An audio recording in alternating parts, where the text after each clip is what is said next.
Everyone, my name is Ryan Gregory, and I'm here to talk to you today about effective presentation skills. What we must first remember before we really get started here is that the crucial components of an effective presentation ultimately come from an effective speaker. So, with this in mind, we must remember that the medium is indeed the message, more so in presenting, far more than any other sort of field. So, specifically, the way that I like to go about it first, whenever I do have to give a speech, whether it's for work or for school, is preparation's the main thing.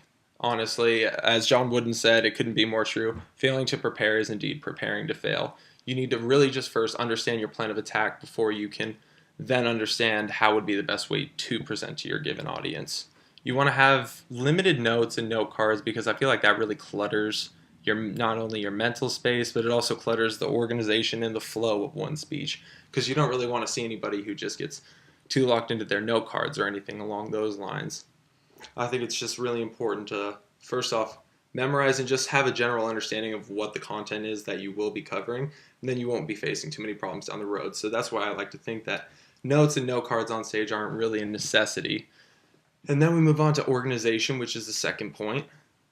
So you want to organize your speech into a proper sequence, which pretty much just entails that there will be a basic intro on which you elaborate on the topics that you'll be covering during this presentation, the topic of the presentation, and all the subject matter that's included thereforth. Don't elaborate too much at this point in time, just kind of let the presentation slides speak for themselves if they are accompanying your presentation, unless it's just a verbal one, which in that case it's fine too. Just make sure that everybody understands how the presentation is going to flow, because then they can get a little restless oriented. And I know that in the case of a lot of students, that definitely speaks true. Just make sure that you're mentally preparing the order in which you speak on each given topic within the presentation. It helps you just avoid being cluttered and at a loss of words at any point in time along the way. I know that when those moments happen in any presentation that you're giving, it'll make you very mentally cluttered, so to speak, and it will really just disrupt the flow, and it'll distract your audience from focusing on the content that you're presenting, but instead they'll just focus on any mistakes that you might be making along the way.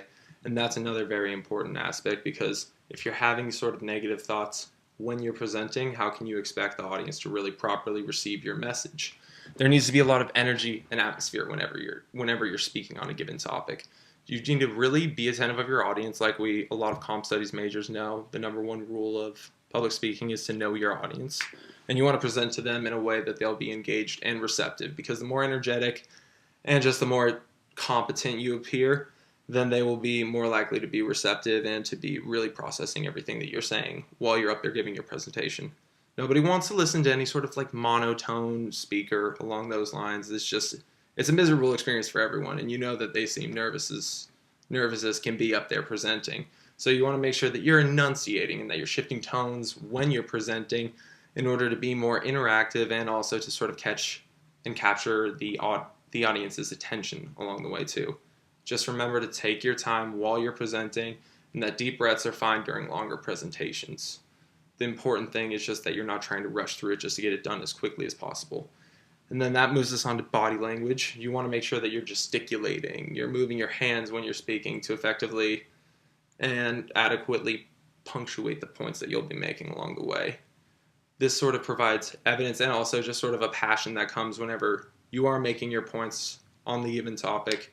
And it shows that it's something that you do care about and that you know a lot about. It just really gives the audience the confidence that you know what you're talking about, and that you're really properly accentuating their points to properly capture their attention. It doesn't change the fact that effective presentation skills don't always hold you back from being able to speak as well as you'd like at times. Sometimes the brain clutter gets in the way.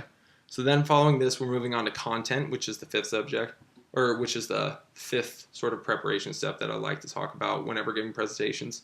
One of the things that I like to do when discussing the content of the presentation is that I like to insert personal narratives or times in my life when whatever the point that I'm speaking on had affected me or a friend.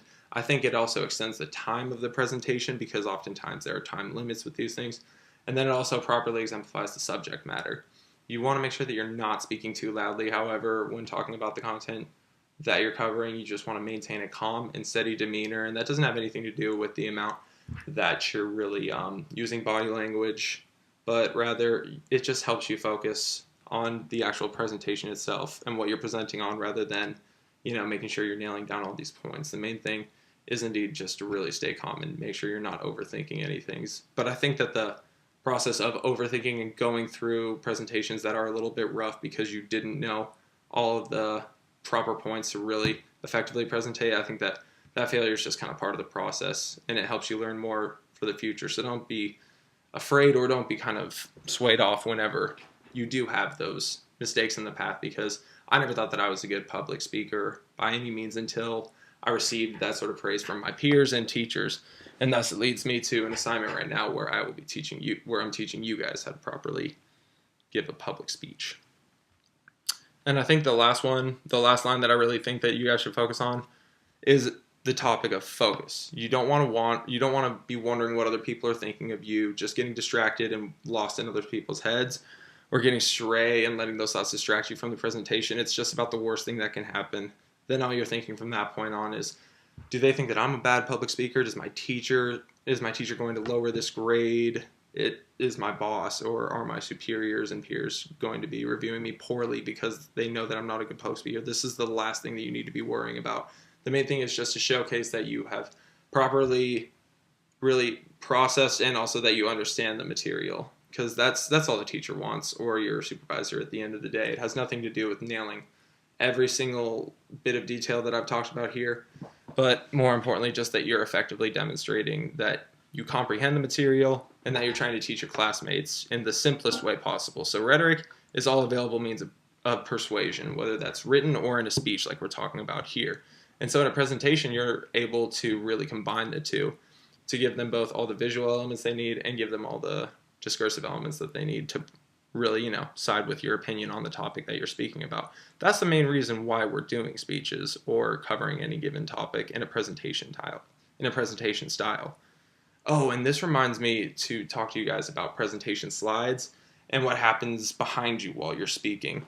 The main thing you want to keep in mind here is you do not want to let your presentation slides distract you. You don't want to read off of the presentation slides. It's about one of the worst things that you can do, because the teacher just knows then and there that you haven't practiced your presentation. And though I don't put a lot of practice into many of my presentations, I just try to let it flow naturally. The main thing to keep in mind is not to read off of the presentation slides, whether it's on PowerPoint or Prezi or anything like that behind you. You just want to elaborate on those notes that are listed there, and that's where I talk about including personal narratives or just any other info that will help the audience and will help you get the task done.